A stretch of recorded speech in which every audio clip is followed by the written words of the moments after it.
Yo, what is good, YouTube, and welcome back to another JC2K video. In today's video, we're going to be ranking the top 10 best small forwards in NBA 2K24 MyTEAM. Before we hop into the video, if you haven't already, make sure you hit that subscribe button. Help me push towards the 17,000 subscriber mark on the channel. I upload every single day. Tons of daily MyTEAM content. Would really appreciate it if y'all do subscribe. Without further ado, let's start off at number 10, which is going to be the Gauntlet Reward, Lamar Odom. Disappointing card, as we all know. The Season 3 Gauntlet was a letdown, with it being 12 wins and unlimited in a row for a very, very mediocre Lamar Odom card. Hoping to see the Gauntlet continue into Season 4, but I'd like the reward player to be a little bit better. Lamar Odom was never much more than like a borderline top 5 small forward, power forward, even when he first came out.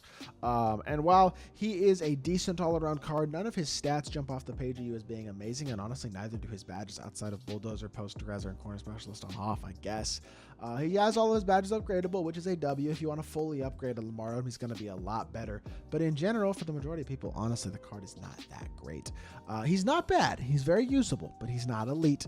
And honestly, KD is low on this list as well, simply because he's just not that strong defensively. Also, his release isn't incredible.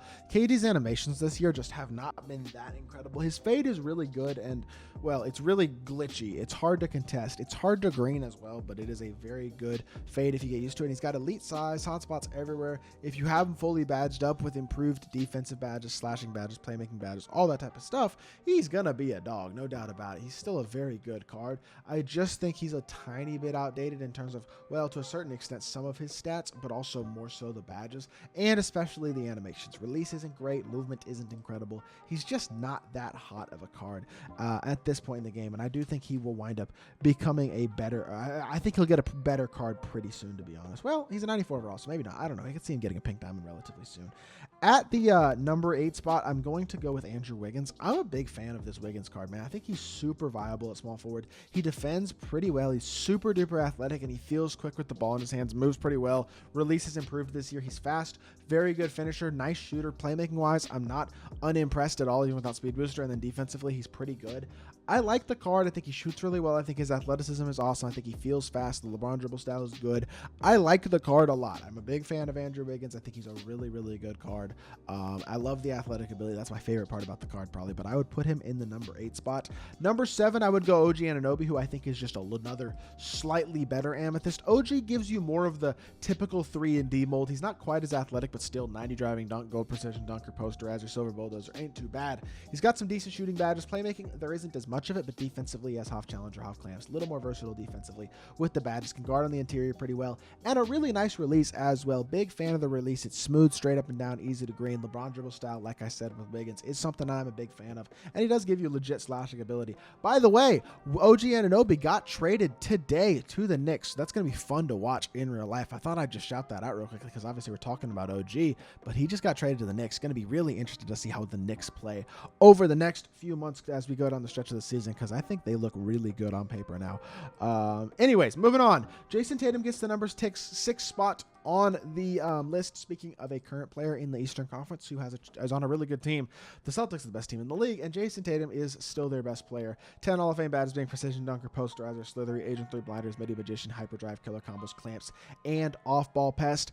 Overall, really nice, versatile card. Defends pretty well. Can defend on the interior at a pretty high level, although no anchor, brick wall, or removable enforcer, but very good perimeter defender, good slasher, very, very nice shooter. He's got a really nice release. I don't love his playmaking, though. I think his sigs are really mid. His fade is awful.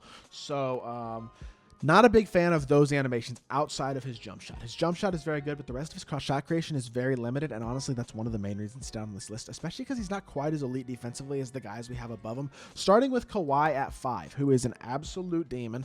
Elite defensively, size-wise, not unbelievably insane, but good player build. I mean, he's basically Tatum, OG, Wiggins type size. 90 speed, 84 excel, 88 3-ball, 85 driving dunk. Really elite defender. The defense is the value. The anchor, the challenger, clamps, glove, interceptor, off-ball pest. Half post strategy, catch and shoot corner specialist as well is nice to have. He's also got 94 feet right stick gripper, though. He is a dog. Kawhi isn't a card I currently have in my lineup, but I would love to have Kawhi on my team. And I'm like very close to being able to afford him with the MT I have right now, considering picking him up, because defensively he's very impressive. He slashes at a pretty high level. Shot creation on this card isn't insane, but I think he's a pretty decent shot creator. There aren't very many small forwards better than him in the game right now. I just think the small forward position is pretty deep.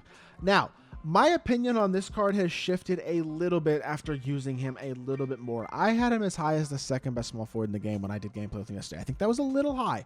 I'm adjusting him down to like 4, but one of the guys above him is more of a shooting guard than a small forward as well. So if you don't consider him, it's really 3. But 6'7", 7'3" wingspan, hotspots for nearly everywhere, 10 Hall of Fame badges are catch and shoot, corner specialist, slippery off ball, anchor, box up base, clamps, pogo, stick post, lockdown, rebound chaser, workhorse, and he's got the shooting ability, the gold limitless H&3 blinders, dead eye, gray machine, guard up, spot finder, all that type of stuff. Really great speed, absolutely incredible, versatile defender on the interior. The size, the ability to guard on the interior and all that is so valuable on this Rodman card. He's not much of a shot creator, but he does have an 86 ball handle, so he can at least burst with gold blow by. Can definitely attack the rim. The 95 standing dunk is super nice. Honestly, kind of worth putting drop stepper on him so that you can abuse a less capable defensive point guard. Like, people are going to put their Devin Bookers and LaMelos on Dennis Rodman. Good freaking luck. He's going to drop step the crap out of them. That is something to definitely consider if you use this card, because he has that high standing dunk as well and the high strength. So really good card. I'm a big fan of Rodman at the 3. I have Jimmy at number 3. I think Jimmy is more of a shooting guard than he is a small forward, but I think he's obviously incredible at small forward as well. Good size at 6'7", 6'8" wingspan. A nice release all the way around, very well-rounded stat and badges. Shooting-wise, he can use some badge upgrades for sure, but overall, really, really good card. When he's fully badged out, he's incredibly complete. He gives you legit shot creation ability, actually decent SIGs, a pretty good release. I don't honestly know which ones of SIGs are the ones that I like, but I know that I'm definitely not opposed to a SIGs. Normal fade is a good fade as well, and I think he's a really good small forward. It's a card that you're going to see a lot even at the small forward position at a competitive low, because there are so many shooting guards, like top end guys that play shooting guard. Some of those guys spill over to small forward sometimes. That's what Jimmy Butler kind of is. Luol Deng is 6'9". That's really one of the best things about this card is how big he is. 6'9", 7-foot wingspan. Hotspots from both corners. Awesome release as well, and really versatile defensively. Gold anchor, brick wall is really nice to have. I don't think he has a movable enforcer. Oh, he does have a movable enforcer as well, and rights to gripper. He defends better on the interior than almost any small forward in the game, in addition to being a good playmaker as well. Like, he's a really, really complete card. Outside of like Agent 3 and I guess Dimer and a couple things, he's got good speed, good shooting, good slashing, honestly, as well. Goal posterizer, precision dunker, bulldozer, fast switch, all that type of stuff. And defensively elite, versatile on the interior. One of the most slept on cards in the entire game.